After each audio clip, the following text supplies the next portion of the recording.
Welcome to Half the Metal, and welcome back to 1993, the year that never ends. And today, we're ranking the G.I.Joe Street Fighter figures. Fortunately for my own sanity, this is the shortest list with just 18 figures, and we will, after what feels like an eternity, be done with 1993. Yes, I know, they're still the vehicles, but that's a problem for the summer months. So let's put this baby to bed already. First up is Balrog, and the first thing of note is that this figure's entire body, except the head, is a repaint of Big Boa. Yeah, you can expect to see a lot of this. Hasbro tried to spare every expense when it came to this toy line, so there's gonna be a lot of repainted body parts. Anyway, Balrog. It's an okay looking figure, but for this list, I'm going to take into account how much it resembles the character sprite from Street Fighter 2. And in this case, well, Black. Go on. And he's a boxer. Does he look like a bitch? And I guess his pants are blue, but the wrong kind, so the resemblance is pretty poor. So I'm adding a tier. Good but bad resemblance. And that's where Balrog goes. I'm also removing the weird tier because every freaking figure in this line is weird, so just mentally add the term "and weird" to any tier name. That means I'm also gonna have to remove the bland tier because duh. Next is Blanca. And he's green, sure, but a darker shade of it. Plus his hair should be longer, and should also be on his chest. And his hair is red but should be orange. If you haven't guessed it yet, this figure uses the body of Road Pig. I think it's a bit better than Balrog, but still not very close. I like the figure, so it goes into the good but bad resemblance tier. Next is Blanca. Again. Jesus Christ, again with the repaints. 1993 may have been the biggest G.I. Joe year, but it must have been one of the cheapest to produce. This one is meant to resemble the character when he goes into his power move. The reason there's a second figure is because this one is a vehicle driver. Because you want a hulking rage monster behind the wheel. Obviously. Because this thing is so cheap and uninspired, it goes into the bad tier. Oh, as an aside, I'm not looking at the accessories this time unless they're relevant, since they're all just generic weapon trees. With the unavoidable rocket launchers, of course. Chun-Li, who pretty obviously uses Ninja Force Scarlet's body. Or maybe it's the other way around. Considering they came out the same year, could Scarlet be the copy? It would explain the thunder ties, which are appropriate for Chun-Li. I mean, look at those beauties. But the figure is wearing pants. I can understand why, as making the white parts flesh-colored would not look great in the general genital area, and would probably be illegal to sell to kids. Still, points off for that, and she's also missing her iconic spiky wristbands. Just like Scarlet, the figure is just bad, but the ways it's different from the sprite pushes it down into the worst tier. And her twin sister in ugly orange can join her there. She came with the same vehicle as Blanca. Maybe she's the one driving, that would at least make some sense. They really should have used a different body construction for her, or maybe actually spent money on a new mold. Which is exactly what they did with Dalsim. Oh my stars and garters, Hasbro actually spent money. I feel faint. The Ghost reviewed this figure for Monster Month last year, so let's switch over to stock footage. The first question to ask is, does the figure resemble the character from the game? I'd say yes. Comparing it to the pixel art tells you they did a pretty good job. Far better than some other times they made video game characters. Looking at you again, Sonia. Hell, they did a better job than Street Fighter the movie. I should add that the skulls on his chest are those of dead children from his village, which makes this the most effed up G.I. Joe figure in history. So obviously he goes into the best tier. Guile is a military dude, so would be very hard to screw up using body parts from G.I. Joe, the military toy line. For the purpose of this optimism, I'm ignoring like 90% of the 1993 line. I'm happy to say Guile's figure is pretty good. It uses the torso of Road Pig, popular guy in this line, so they just spray painted a tank top on it, but it works. And even the hair is good.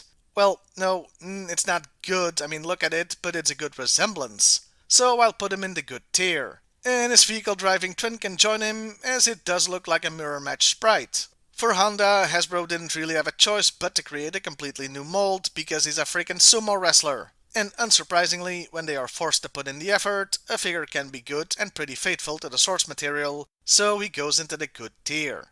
With the amount of martial arts figures G.I. Joe had, It would be pretty difficult to screw up a generic martial artist and fighting game character like Ken Masters was. But somehow they succeeded here. No short sleeves, no bare feet, no open chest. They used Ninja Force Storm Shadow's body, which may not have been the best option. He goes in the bad tier, as does his twin, because we just can't have enough repaints in 93, can we? If anything, this figure belongs in Cobra. And now we come to the big bad. Of course! Sorry, I couldn't resist. M. Bison. He uses the chest and arms of Hardball, meaning he's technically wearing a baseball uniform, and has the waist and legs of Destro version 3. It's not a bad likeness. There's gloves instead of bare hands and no wrist armor, but that's kinda nitpicky. Some versions had silver shoulder pads that originally came with Roadpig, told you he was popular, but they don't help the actual resemblance being so big. Still, the likeness is okay and the figure is good, so he goes into the good tier. And so does his repaint, because here's a twin, there's a twin, everywhere's a twin. Gah! Ryu or Ryu is also pretty generic. Maybe I should rethink the bland tier. This figure uses Slice's body, and I think it's okay, though it has the same problems as Ken. No bare arms or feet, no bare chest, but since the figure is good, I'll put him in the good but bad resemblance tier. And say it with me, kids! The same goes for his twin. At least we're done with doppelgangers now, as the next figure is Sagat, who has a brand new body mold. I'm assuming due to the scar on his chest, though I'm amazed they didn't use Roadpig's chest again and painted a scar on it. So with all new molds, the resemblance is pretty good and the figure itself is nice, so he goes into the good tier. Our penultimate warrior is Vega, the last of the new molds. Now, I mentioned I wasn't gonna talk about accessories unless it was gonna be relevant. Well... I want you to study this sprite. Take a good look at it. Now, take a look at the figure's card art. Do you notice anything that's displayed prominently? Yeah, the claw. It's kinda his signature thing. Now, take a wild guess as to what accessory this guy did not come with. The freaking claw! And we know they had a claw accessory mold because the 1988 Storm Shadow came with one, and no, they didn't lose that mold because the freaking Chun-Li figure came with 2 of them. So did Sagat, in fact. Maybe others, I'm too filled with bile to keep searching. But the one guy known for having a claw didn't get one. This is such a baffling own goal. How did this happen? Especially with the card art and everything. To make things worse, even though it's a new mold, of all of those, this one looks least like the character. There's gloves, the pants go all the way down, and there's no fabric on the chest. There's weird crap on the chest, but no purple fabric. And he's got boots instead of, well, whatever the hell the sprite is wearing. All that, plus the claw thing that's making me irrationally angry, puts this guy in the worst tier. And after 3 weeks and over 100 figures, we finally come to the last one.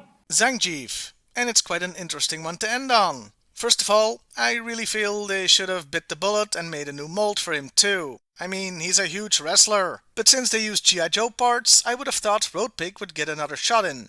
But no, they went for Gnagahide, whose chest looks less like Zangief's than Roadpig. I mean, it has fur. Zangief doesn't have fur, unless you want to count his chest hair. Also, look at those legs. Sure, they are flesh-colored, but they look really weird. That's because they're from the Bat Version 2 mold. You know, the robot. Wait, no, they wouldn't, would they? Are those supposed to be his scars? Because the sprite has those.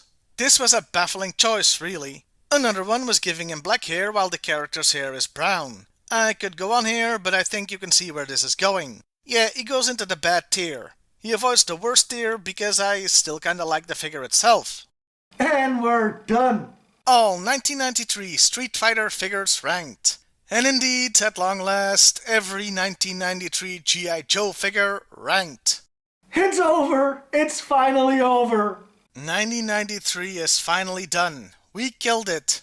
You know, originally I was gonna take a break now, but since there's just 1994 to go, I think I should take the opportunity to wrap up the entire original G.I. Joe toy line. So 1994 ranking is coming next. And no, it has nothing to do with the fact that these videos are popular and get me closer and closer to 1 million views. How dare you!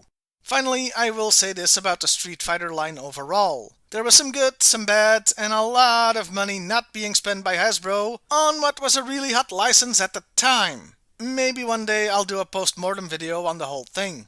Man, 1993 was a ride. So many repaints, so much neon, so much weirdness. Anyway, let me know in the comments below how much Vegas sucks. Well, I'll see you next time, everybody. And hey, why not like, share, and subscribe if that's your thing?